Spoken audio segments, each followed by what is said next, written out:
안녕하십니까?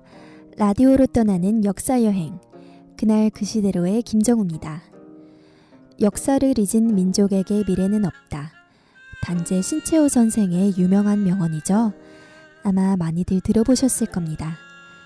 학문적인 의미를 떠나서 과거를 성찰하고 보다 더 나은 미래를 만들어가기 위해 역사 관련 지식은 필수적입니다.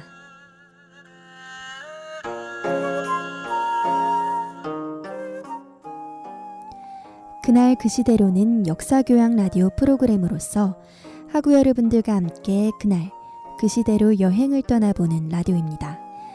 잠깐 다 같이 떠나보기 전에 우선 노래 한 곡 듣고 와서 출발해 보겠습니다.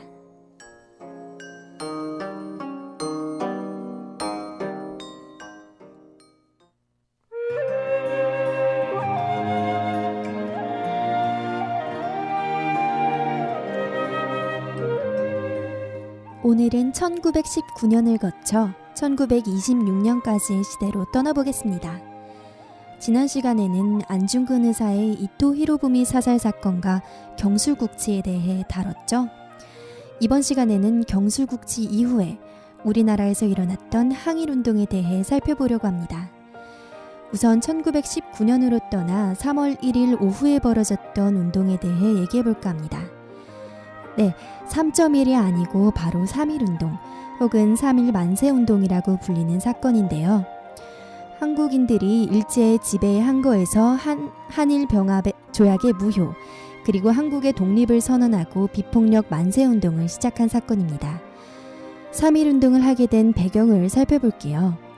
우선 제1차 세계대전이 끝날 무렵 미국 대통령 윌슨이 내세운 민족자결주의가 이 운동에 영향을 끼쳤습니다. 민족자결주의는 각 민족은 정치적 운명을 스스로 결정할 권리가 있으며 다른 민족의 간섭을 받을 수 없다는 것이 그 중심 내용이었죠. 한편 1919년 2월 8일에는 일본의 조선인 유학생들이 독립선언을 하였습니다. 이런 국외의 분위기와 더불어 국내에서는 고종이 갑자기 세상을 떠나자 그가 독살되었을 것이라는 고종 독살설이 널리 퍼지게 됩니다.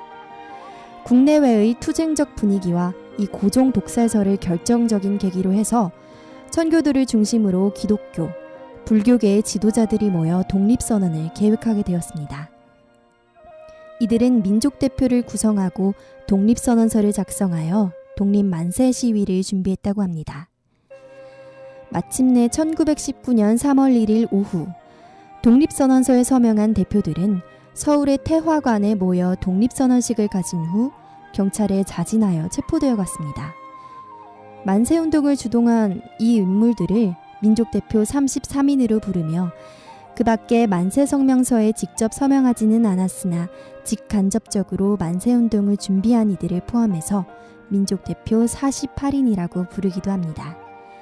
한편 같은 시간 탑골공원에 모여 민족대표를 기다리던 학생과 시민들은 스스로 독립선언서를 낭독하고 거리로 나가 만세 시위를 벌였어요. 조선총독부의 공식 기록에는 집회인 수가 106만여 명이고 그중 사망자가 7,509명, 구속된 자가 4만 7천여 명이었다고 합니다. 이 3.1운동은 약 3개월가량 동안 지속되었으며 많은 시위와 폭동이 발생했는데요.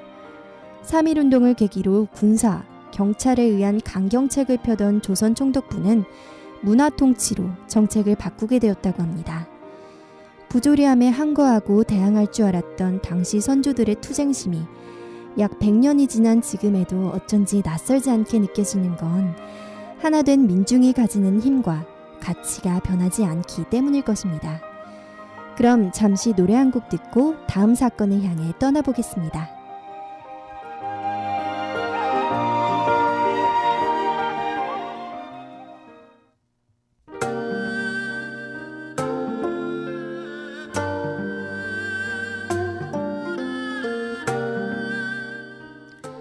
네, 여기는 다시 1900년대입니다. 앞서 1919년 3월 1일에 발생했던 3.1운동에 대해 살펴보았는데요. 이번에는 60만세운동에 대해 살펴보겠습니다.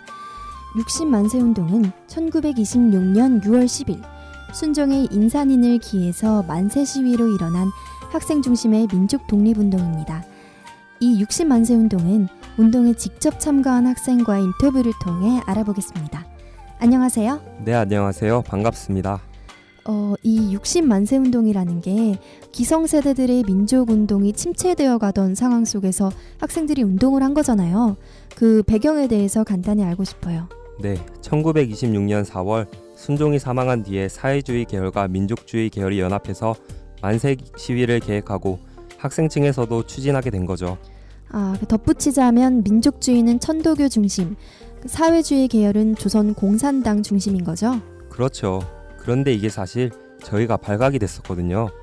발각이요? 근데 어떻게 해결하셨나요? 천도교 청년회 측에서 경문을 인쇄하기로 했는데 이게 발각돼 버린 거예요. 그래서 다 압수당하고 체포당했는데 다행히 학생 조직이 발각되지 않았습니다. 그래서 학생들이 자체적으로 진행하게 된 거군요. 네, 그렇죠. 학생들이 경문을 만들고 태극기도 제작하고 이렇게 예정대로 준비했습니다. 그랬군요. 그럼 혹시 60운동 그때 당시에 그 생생한 상황을 들어볼 수 있을까요? 그럼요. 당시 6월 10일에 5천여 명의 일본군과 경찰이 서울 시내를 경비했는데요. 학생들은 인상 관련 행렬이 지나는 곳곳에서 경문을 부리면서 독립만세를 외쳤어요. 일본 군경은 현장에서 전문학교와 고등 보통학교 학생 등 200여 명을 체포했죠. 듣기만 해도 굉장히 치열하고 투쟁심이 가득한 현장이었을 것 같아요. 마지막으로 이 운동이 학생들에게 어떤 영향을 끼쳤는지 여쭤보고 마무리할게요. 네, 저는 60만세 운동이라는 게 학생들이 항일 민족운동의 주체로서 자신들의 역할을 자각하는 계기가 되었다고 생각합니다. 정말 그렇게 느끼실 만한 운동이었던 것 같네요.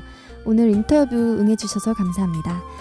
네, 여기까지 60운동 참여 학생과 이야기 나눠봤습니다. 노래 한 곡 듣고 올게요.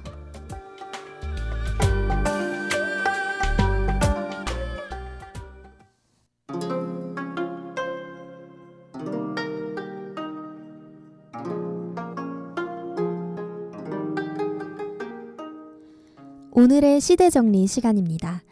오늘의 시대정리는 오늘 하루 다뤄본 역사적 사건들을 간단히 정리하는 코너입니다.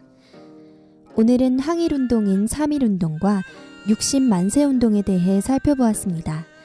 3.1운동은 민족 자결주의와 일본 유학생들의 독립선언, 그리고 결정적으로 고종 독살설의 영향으로 시작된 운동이죠.